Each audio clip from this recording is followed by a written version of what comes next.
Denmark was once a small agricultural country in Northern Europe, limited resources, small population, and the challenges of harsh weather. But today, Denmark is counted among the richest, happiest, and most stable countries in the world. What made this tiny Nordic country a global leader in innovation and green energy in just a few decades? How did a country that once relied on agriculture and trade become an example of high-tech industry and sustainable development? So, let's start this modern, balanced, and inspiring journey of Denmark and know how it became one of the most successful countries in the world. Chapter 1. The beginning of Agrarian Denmark. Denmark was a country in the early 19th century that was completely dependent on agriculture. Most of the land was owned by families, and people farmed for their livelihood. At that time, about 50% of the population was engaged in farming, so the entire economy of the country was dependent on farms. However, the Industrial Revolution arrived here slowly, and large factories could not be built quickly. In addition, a major problem was that the land was limited, that is, there was not enough land to cultivate as much as there was. Because of this, many people were poor and life was not easy. Denmark was an agrarian country at that time, where the main source of prosperity was farming, but due to limited resources, people faced many economic difficulties. Chapter 2. The Milk Revolution and Cooperative Wisdom. Denmark adopted a very sensible approach at the end of the 19th century, which is called the cooperative model. In this, small farmers, who did not have much land, started working together.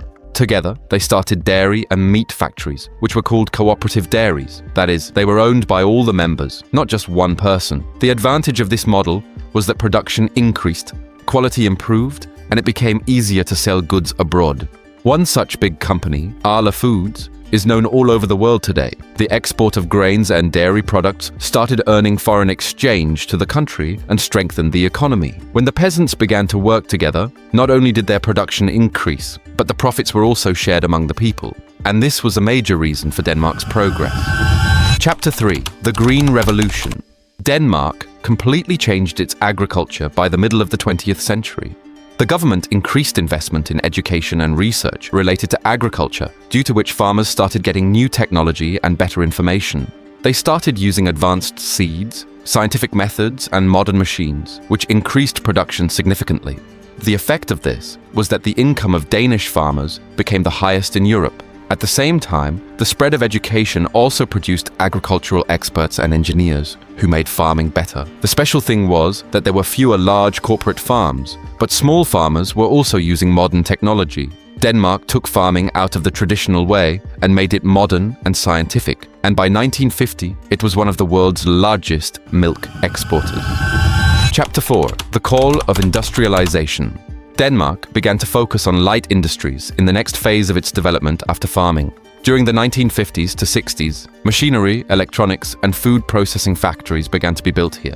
Especially the fish and meat processing industries grew rapidly, further strengthening the country's exports. As the income of the farmers increased, the same money began to be invested in trade and industries. However, Denmark did not pay much attention to heavy industries such as steel or coal, but only developed light and efficient industries according to its limited resources. The effect of this was that people's jobs started moving away from agriculture to factories and industries. That is, the structure of employment began to change. Denmark wisely promoted small and effective industries, which gradually strengthened its economy. Chapter 5. The Foundations of the Welfare State. Denmark laid the foundation of a strong welfare state in the 1950s to 60s. Under this model, the government provided many essential facilities to the people, such as the National Health Service, free education up to the university, pensions and unemployment allowances. That is, the government took the responsibility of providing basic security of life to every citizen. To run these facilities, the country adopted a higher tax system where the government takes more tax from the people, but in return gives them better services. The biggest advantage of this was that the gap between rich and poor in Denmark was very small. That is, society became more equal. When all people have security and equal opportunities, the country also develops in a balanced and stable way, and this is a big reason for Denmark's success. Chapter 6. The Oil Crisis and the Economic Shock.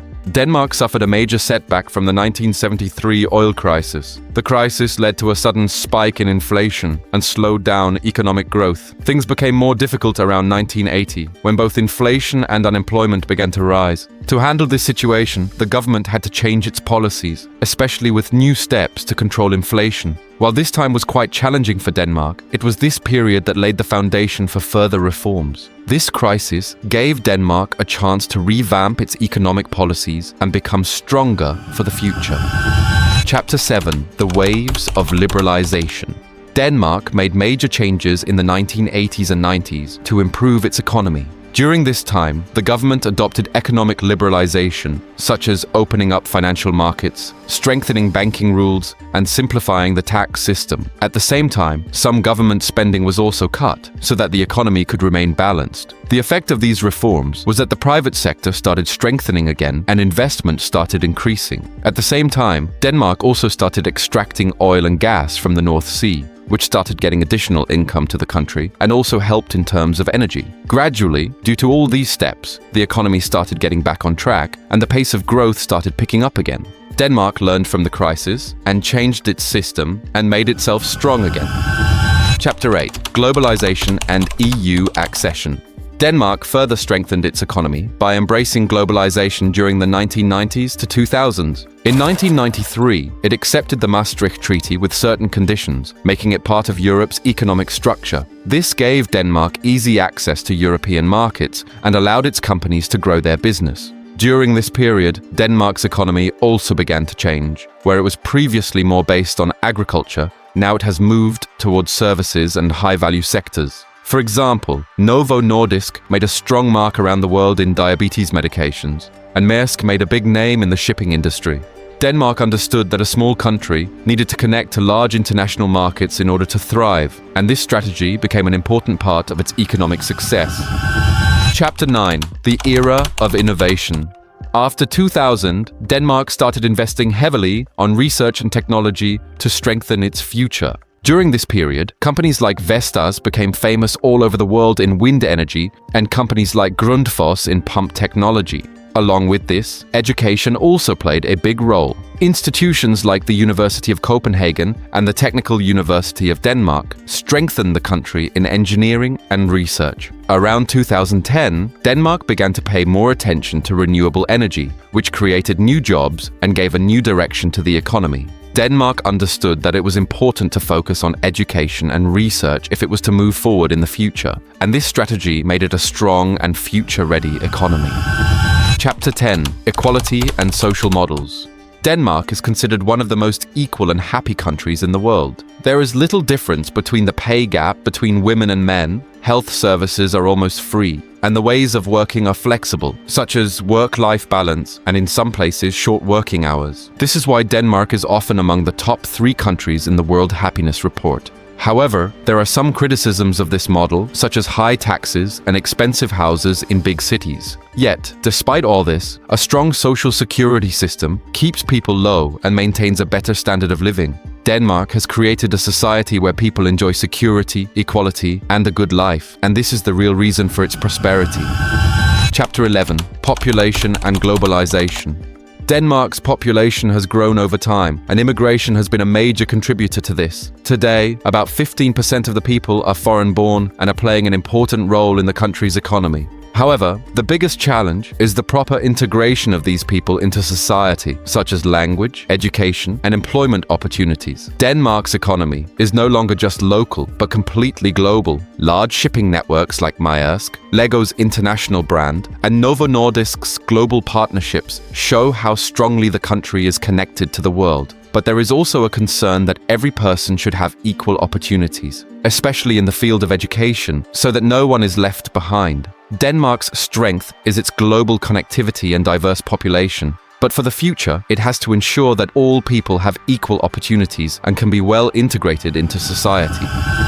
Chapter 12. Today's Denmark, Success and the Future. Denmark is one of the richest and most developed countries in the world today, with a per capita income of around $75,000 in 2025 and an unemployment rate of around 5 to 6%. This means that the standard of living of people here is quite high and stable. But despite this, there are also some challenges, such as housing shortages in big cities, an aging population, and debates about the tax system. To deal with these problems, the government is paying more attention to the energy transition so that both the economy and the environment are safe in the future. Denmark is a successful country today, but to remain successful, it will have to adapt to new challenges, and its past record shows that it knows how to move forward with new ideas. If you enjoyed this enlightening journey, don't forget to like and subscribe to the video.